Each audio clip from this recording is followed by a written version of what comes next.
Good morning, welcome to Big TV digital exclusive live. తూర్పు మధ్య బంగాళాఖాతంలో మరొక అల్పపీడనం ఏర్పడే ప్రభావం కనిపిస్తుంది. అయితే దీని ప్రభావం ఏపీ అంతటా కూడా కనిపించనుంది.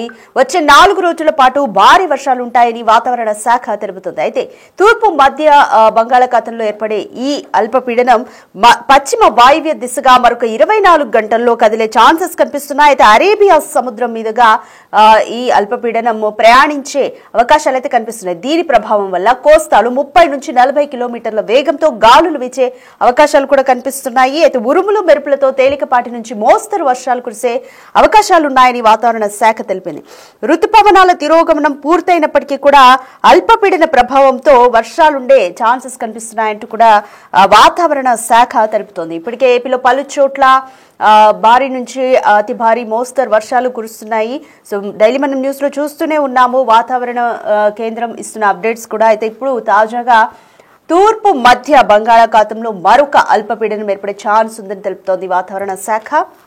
అయితే వచ్చే 24 గంటల్లో కూడా ఈ అల్పపీడనం పశ్చిమ వాయువ్య దిశగా కదిలి అరేబియా సముద్రం మీదుగా ప్రయాణించే ఛాన్సెస్ ఉన్నాయని చెప్తోంది. దీని ప్రభావంతో ఇంకా 4 రోజుల పాటు కూడా భారీ వర్షాలు ఏపీ వ్యాప్తంగా ఉండనున్నట్లుగా తెలుస్తోంది. అయితే కోస్తాలో ఇప్పటికే గంటకు 30 నుంచి 40 కిలోమీటర్ల వేగంతో గాలులు వీస్తున్నాయి. ఉరుములు మెరుపులతో తేలికపాటి నుంచి మోస్తరు వర్షాలు కూడా కురుస్తున్నాయి. రుతుపవనాల తిరోగమనం ఇప్పటికే పూర్తయింది. అయినప్పటికీ కూడా అల్పపీడనం ఏర్పడడంతో ఈ అల్పపీడన ప్రభావంతో కూడా మళ్లీ వర్షాలు కురుస్తాయని వాతావరణ శాఖ తెలిపింది. ఇప్పటికంటే తీరం వెంబడి 30 నుంచి 40 కిలోమీటర్ల వేగంతో గాలులు వీస్తున్న తరుణంలో మత్స్యకారులు కూడా వేటకు వెళ్లొద్దని ఇప్పటికే అధికారులు ఆదేశాలు జారీ చేశారు. ఏపీ అంతటా కూడా ప్రభుత్వం అలర్ట్ అయి ఉంది. ఎక్కడా కూడా వాహనాల రాకపోకలకు ఇబ్బంది కలగకుండా జాగ్రత్తలు కూడా తీసుకుంటున్నారు. అధికారులందరూ కూడా అప్రమత్తమయ్యారు.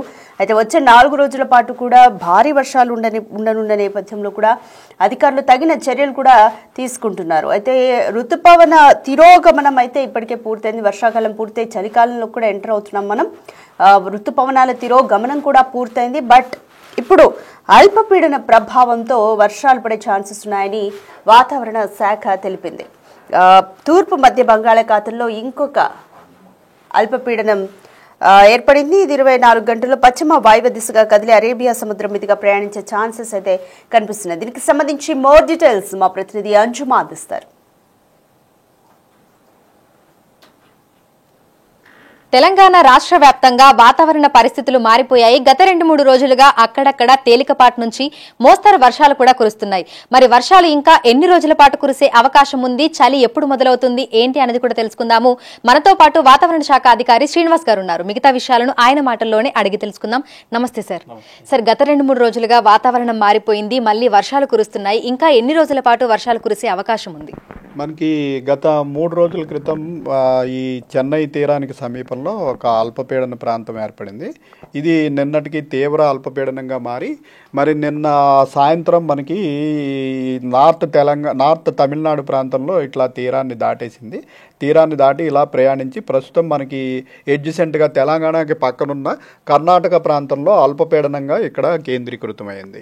సో దీని ప్రభావం వల్ల ఏమవుతుందంటే మనకి గత 2-3 రోజుల నుంచి కూడా ముఖ్యంగా సౌత్ తెలంగాణ, మహబూబ్ నగర్, ఇటు నల్గొండ, సూర్యాపేట, ఖమ్మము, మహబూబాబాదు ఈ ప్రాంతంలో మనకి వర్షం పడటం జరుగుతోంది.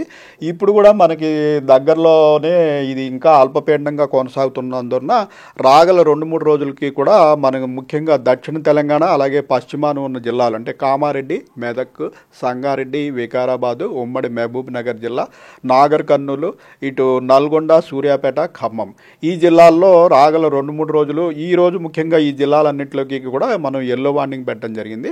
రేపు కూడా ఇంచుమించు ఇదే జిల్లాల్లో ఎల్లో వార్నింగ్ కొనసాగుతుంది.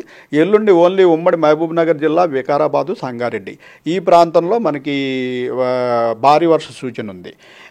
తదుపరి మనకి మరొక సిస్టము ఒక ఉపరితల ఆవర్తనం అనేది మనకి ఇటు అండమాన్ సముద్ర ప్రాంతం అంటే అండమాన్ నికోబార్లకు దీవులకు సమీపంలో గత 2 రోజులు బట్టి కొనసాగుతోంది. ఇది రేపటికి బలపడి ఈ ప్రాంతంలో మనకి ఆగ్నేయ బంగాళాఖాతం ప్రాంతంలో అల్పపీడనంగా మారే అవకాశం ఉంది.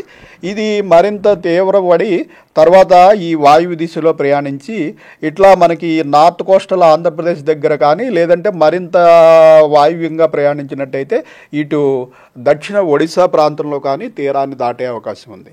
సో ఇది ఈ తీరానికి చేరుకోవడానికి మరొక 3-4 రోజులు పడుతుంది. రేపు ఈ అల్పపీడనం ఏర్పడిన తర్వాత దీని తీవ్రత ఎంతవరకు ఉంటుంది, ఇది వాయుగుండం వరకు వెళ్తుందా లేదా సైక్లోన్గా కూడా బలపడుతుందా, ఏ ప్రాంతంలో తీరం దాటుతుంది అన్నది మనకి రేపటికి కొంచెం స్పష్టత వస్తుంది. సో హైదరాబాద్ వ్యాప్తంగా చూసుకుంటే వాతావరణ పరిస్థితులు ఏ విధంగా ఉండే అవకాశం ఉన్నాయి అంటారు? హైదరాబాద్లో కూడా ఇప్పుడు మనకి దగ్గరలో కర్ణాటక ప్రాంతంలో అల్పపీడనం ఉండటం వల్ల, అలాగే మనకి అరేబియన్ సముద్రంలో కూడా మరొక అల్పపీడనం ఉంది. ఈ రెండింటి వల్ల మనకి తేమగాళ్ళు అనేటివి మళ్ళీ సెంట్రల్ తెలంగాణ అలాగే దక్షిణ తెలంగాణలో అవకాశం ఉంది. సో ఈరోజు రేపు కూడా తెలంగాణలో మన సిటీలో ఇలా క్లౌడీనెస్ కంటిన్యూ అయ్యి ముఖ్యంగా సాయంత్రం సమయంలో జల్లులు పట్టము, కొన్ని చోట్ల కొంచెం మోడరేట్ రెయిన్ వరకు అవకాశం ఉంది. పెద్దగా భారీ వర్షానికి అయితే అంతగా ఛాన్స్ లేదు. సో ఎండల తీవ్రత కూడా అప్పుడప్పుడు చూస్తున్నాము. మరి గరిష్ట ఉష్ణోగ్రతలు ఏ విధంగా నమోదవుతున్నాయి, రానున్న రోజుల్లో ఏ విధంగా ఉండే అవకాశం ఉంది అంటారు? మనకి గరిష్ట ఉష్ణోగ్రతలు ప్రస్తుతం 30 నుంచి 34 డిగ్రీల వరకు, అలాగే కనిష్ట ఉష్ణోగ్రతలు చూసుకున్నట్టయితే 19 నుంచి 24 డిగ్రీల వరకు కంటిన్యూ అవుతున్నాయి. మనకి మాన్సూన్ విత్డ్రావల్ అనేది 16వ తారీఖు నాటికి కంప్లీట్ అయిపోయింది. యాక్చువల్గా మాన్సూన్ విత్డ్రావల్ అయిపోయిన తర్వాత మ్యాక్సిమం టెంపరేచర్స్లో పెద్దగా పెరుగుదల ఉండదు, అలాగే పెద్దగా తగ్గకపోయినా మినిమం టెంపరేచర్స్ గ్రాడ్యువల్గా తగ్గుతూ ఉంటాయి. రాత్రిపూట టెంపరేచర్లు తగ్గుతూ ఉంటాయి.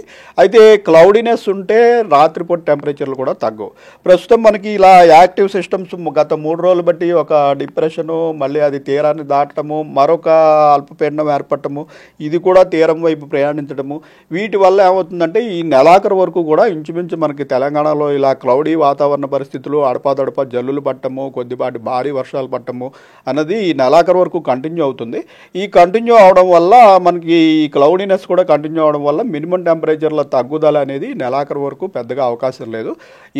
నవంబర్ ఫస్ట్ వీక్ నుంచి మనకి ఈ స్కై క్లియర్ అయిపోతే డే టెంపరేచర్లు గ్రాడ్యువల్గా కొద్దిగానే తగ్గినా నైట్ టెంపరేచర్లు మటుకు గ్రాడ్యువల్గా తగ్గి చల్లటి వాతావరణం మనకి తెల్లారుజామున చలి పెట్టడం అనేది ఇంచుమించు నవంబర్ నెలాఖరికి బాగా చలి పరిస్థితులు వచ్చే అవకాశం ఉంటుంది. ఋతుపవనాల తిరోగమనం అనేది ఎంతవరకు వచ్చింది, చలికాలం ఎప్పుడు ప్రారంభం అవుతుంది అని చెప్పుకోవచ్చు?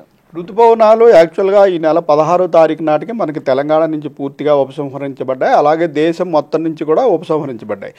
ఋతుపవనాలు అంటే మనకి నైరుతి దిక్కు నుంచి వచ్చే గాలులు, ఈ నైరుతి నుంచి వచ్చే గాలులు మనకి ఈశాన్య దిక్కుకు మారిపోవడమే మనకి ఋతుపవనాల తిరోగమనం. అవే ఈశాన్య ఋతుపవనాలు అనమాట. ఆ ఈశాన్య ఋతుపవనాల వల్ల తెలంగాణలో పెద్దగా ఎఫెక్ట్ ఉండదు, కానీ మనకి ఈ ఎక్స్ట్రీమ్ సౌత్లో ఉన్నటువంటి తమిళనాడు రాష్ట్రానికి అదే ప్రధానమైనటువంటి వర్షాకాలం. సో అక్టోబర్, నవంబర్, డిసెంబర్ నెలలు తమిళనాడు రాష్ట్రానికి దానికి ఎడ్జసెంట్గా ఉన్నటువంటి మన సౌత్ కోస్టల్ ఆంధ్రప్రదేశ్లోని నెల్లూరు, చిత్తూరు, కడప ఈ ప్రాంతంలో కూడా ఆ సమయంలో వర్షాలు పడుతుంటాయి. సో ఈ నైరుతి ఋతుపవనాల సీజన్లో ఏంటంటే మనకి ఈ బంగాళాఖాతంలో ఏర్పడిన అల్పపీడనాలు వాయుగుండాలుగాను సైక్లోన్లుగాను మారడానికి అనుకూల పరిస్థితులు ఉంటాయి. జనరల్గా ఈ సీజన్లో 1-2 సైక్లోన్స్ అనేవి వస్తూ ఉంటాయి. సో ఇప్పుడు కూడా మనకి రేపటికి ఒక అల్పపీడనం వస్తుంది కాబట్టి ఈ అల్పపీడనం సైక్లోన్ వరకు వెళ్తుందా లేకపోతే వాయుగుండం వరకు వెళ్తుందా అన్నది మనకి రేపటికి స్పష్టత వస్తుంది. Thank you sir, thank you so much. So ప్రస్తుతం చూసుకుంటే ఇటు హైదరాబాద్తో పాటు తెలంగాణ రాష్ట్ర వ్యాప్తంగా కూడా మనకి వాతావరణ పరిస్థితులు అనేవి మారిపోయాయి. గత కొన్ని రోజులుగా మనం చూసినట్లయితే కూడా క్లౌడీ వెదర్ అనేది కంటిన్యూ అవుతూ వస్తుంది. సో అదే విధంగా ఇటు హైదరాబాద్తో పాటు తెలంగాణ రాష్ట్ర వ్యాప్తంగా చూసుకుంటే కూడా మనకి పలు జిల్లాలలో మోస్తరు నుంచి భారీ వర్షాలు కురిసే అవకాశం ఉన్నట్లుగా కూడా వాతావరణ శాఖ అధికారులు అయితే తెలుపుతున్నారు. ఈ నేపథ్యంలోనే పలు జిల్లాలకి హెచ్చరికల్ని కూడా జారీ చేయడం జరిగింది. సో హైదరాబాద్ లో మనకి క్లౌడీ వెదర్ కంటిన్యూ అవుతుందని, పలు జిల్లాలలో మనకి మోస్తరు నుంచి భారీ వర్షాలు కురిసే అవకాశం ఉన్నట్లుగా కూడా వాతావరణ శాఖ అధికారులు అయితే తెలుపుతున్నారు. విడుదల శ్రీకాంత్, అంజుమ, బిగ్ టీవీ, హైదరాబాద్.